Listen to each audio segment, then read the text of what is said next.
આજની રેસિપીનું નામ છે ખજૂર આમલીની ખટ્ટી મીઠી ચટણી. ખજૂર આમલીની ચટણી બનાવવા માટે મેં અહીં આમલીને 200 ગ્રામ ખજૂર લીધો છે, જેને બરાબર વ્યવસ્થિત ધોઈ નાખીશું. પછી ખજૂરના નાના કટકા કરીશું, જેથી ઉકાળતી વખતે ઝડપથી સોફ્ટ થઈ જાય. એક બાઉલની અંદર આમલી, ખજૂરના નાના કટકા, એક લોટો ભરીને પાણી ઉમેરીશું. ખજૂર આમલીના બાઉલને ગેસ ઉપર ચડાવવું.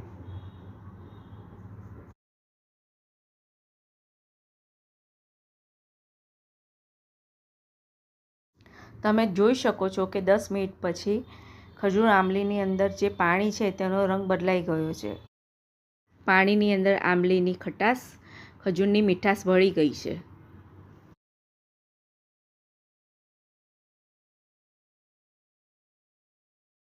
એક ઉભરો આવી ગયો છે એટલે ગેસની ફ્લેમ ધીમી કરીને તેની અંદર ગોળ ઉમેરવો.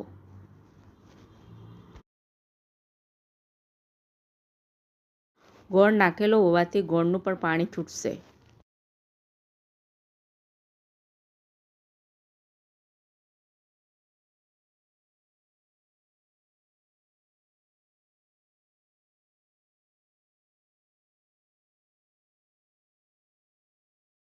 ગોળ ઓગળી ગયો છે એટલે ગેસની ફ્લેમ બંધ કરી દઈશું.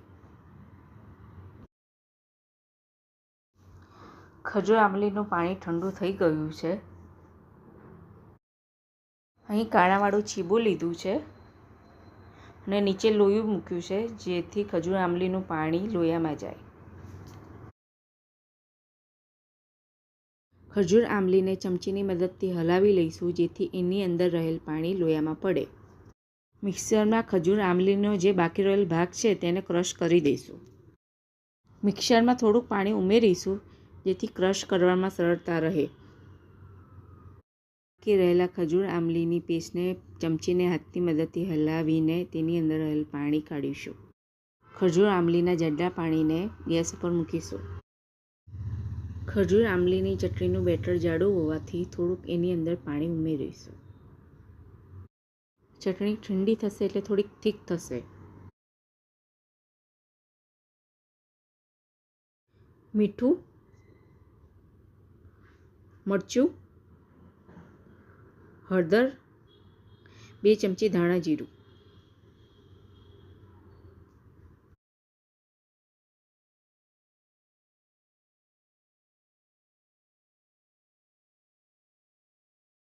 ગોળ અગાઉ ઉમેરેલો હોવાથી અત્યારે ગોળ ઉમેરવાની જરૂર નથી, પણ કદાચ કોઈને ગળપણ વધારે જોઈતું હોય તો આ સ્ટેજમાં તમે ગોળ ઉમેરી શકો છો.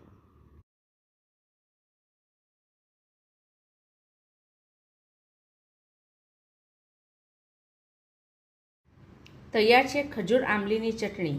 જો તમને આજે મારી રેસિપી પસંદ આવી હોય તો પ્લીઝ લાઇક, શેર, સબસ્ક્રાઈબ કરીને બેલનું બટન દબાવવાનું ન ભૂલશો.